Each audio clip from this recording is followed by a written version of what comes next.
आज की कहानी है जादुई फूलझड़ी। एक समय की बात है, मानिकपुर गांव में रतन नाम का एक कुम्हार रहता था। दिवाली का त्योहार नजदीक आने वाला था, इसलिए वह अपनी पत्नी और छोटी बेटी राधा के साथ मिलकर मिट्टी के दिए बना रहा था कि दिवाली में उसे शहर ले जाकर बेचेंगे।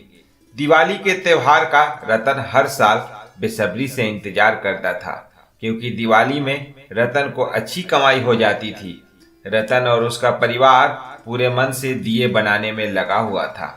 दिवाली आने में मात्र 5 दिन शेष रह गए थे।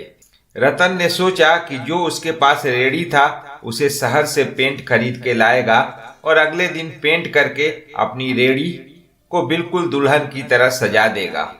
अगले दिन सुबह ही पेंट खरीदने के लिए शहर गया और एक पेंट के दुकान से पेंट खरीदकर जैसे ही गांव की तरफ आ रहा था, एक ट्रक ने पीछे से आकर रतन को टक्कर मार दिया।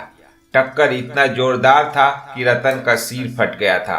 राह चलते 2-3 ग्रामीणों ने पास के ही सरकारी अस्पताल में रतन को भर्ती करा दिया और उसकी घरवाली को खबर कर दिया गया कि उसका घरवाला का एक्सीडेंट हो गया है, वह अस्पताल में आ जाए।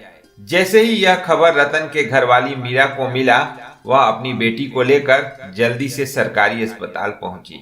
रतन अपनी पत्नी मीरा और बेटी पिंकी को देखकर रोने लगा तथा रोते रोते अपनी पत्नी से कहने लगा, मेरा पता नहीं यह सब कैसे हो गया। मैं तो ठीक तरह से ही आ रहा था। अब हमारे दिए कैसे बिकेंगे? डॉक्टर ने अभी 10 दिन तक बेड पर ही रहने को बोला है। मीरा ने रतन को समझाया, आप इसकी टेंशन मत लीजिए, सब हो जाएगा। लक्ष्मी माता सब देख रही हैं। वे किसी का घर में दिवाली में अंधेरा नहीं फैलाती हैं।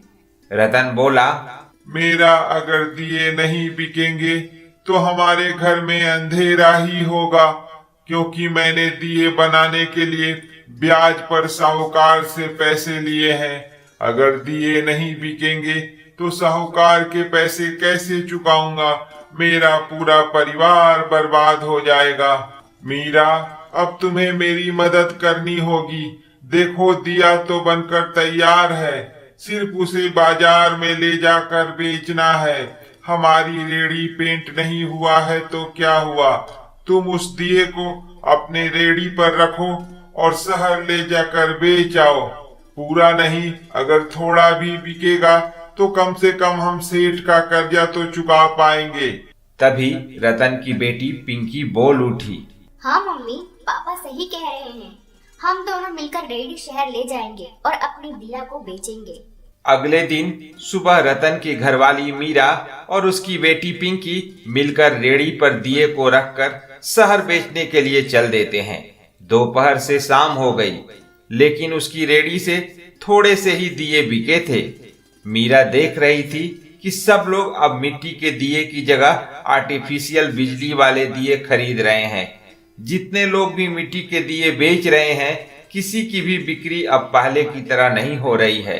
सब लोग बिजली वाले दिए खरीद रहे हैं। शाम होने को आई। मीरा अपनी बेटी पिंकी के साथ घर वापस लौट आई। मीरा को शहर जाते 3 दिन से ज्यादा हो गए थे, लेकिन दिया उस रफ्तार में नहीं बिक रहे थे जैसे पहले बिका करते थे। बस थोड़े बहुत ग्राहक पूजा करने के लिए मिट्टी के दिए खरीदते थे। मीरा जब अस्पताल जाती, उसका पति रतन पूछता, दिए की बिक्री तो सही से हो रही है ना? अब तो बहुत कम दिए बच गए होंगे बेचने के लिए, है ना मीरा? मीरा अपने पति रतन से झूठ कह देती थी कि दिए तो आधे से भी ज्यादा बिक गए हैं। उसके पति को अस्पताल में कोई मानसिक तनाव ना हो।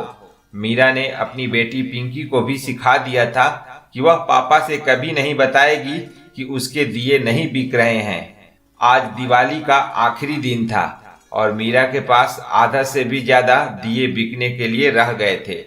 वो बहुत परेशान थी। वो जाकर मंदिर के पास माता लक्ष्मी से प्रार्थना किया, हे माँ, हमें कौन से कर्मों के फल की सजा दे रही हो?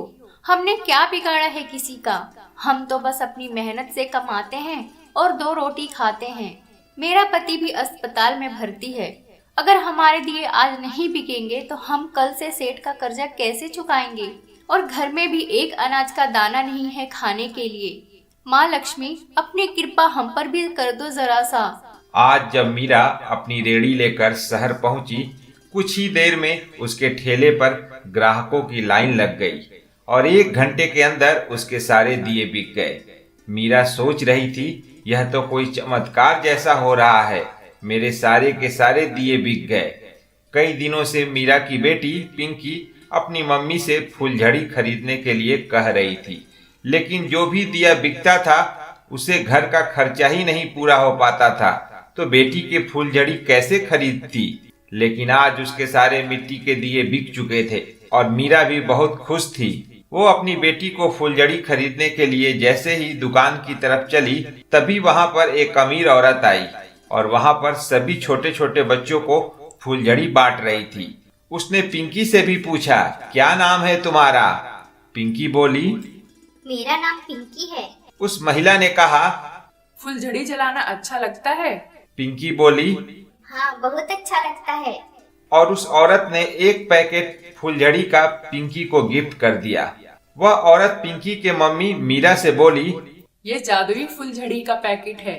इस डब्बे में से कभी भी फुलझड़ी खत्म नहीं होंगे, चाहे जितनी मर्जी चला लो।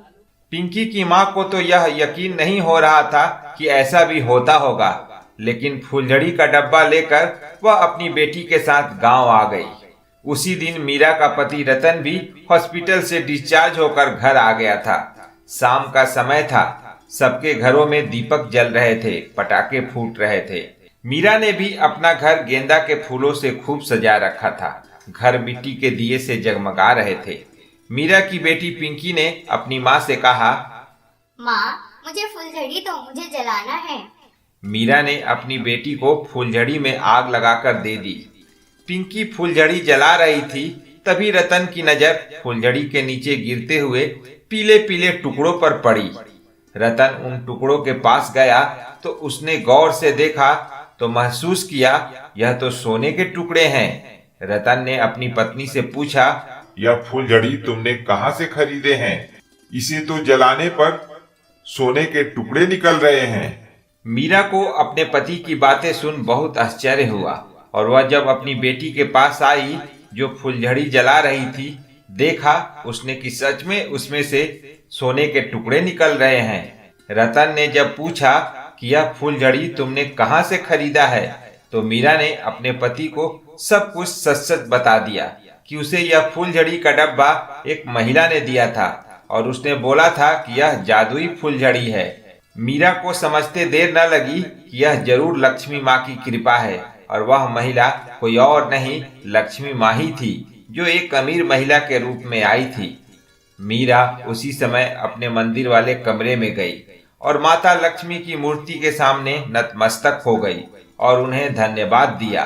तभी लक्ष्मी माँ प्रकट हुई और मीरा को आशीर्वाद देते हुए कहा, मैं हमेशा उस व्यक्ति का साथ देती हूँ जो मेहनत करता है, जो मेहनत से कमाना चाहता है, और मैं उसी के घर में विराजमान रहना चाहती हूँ जो मेहनत करके मुझे पाना चाहता है। तुम माँ बेटी की मेहनत देखकर मुझसे रहा नहीं गया। कई लोग तो ऐसे होते हैं कि वे मेहनत करना नहीं चाहते हैं, थोड़ी सी परिस्थितियाँ उनके विपरीत क्या हुई, वे हाथ फैलाना शुरू कर देते हैं।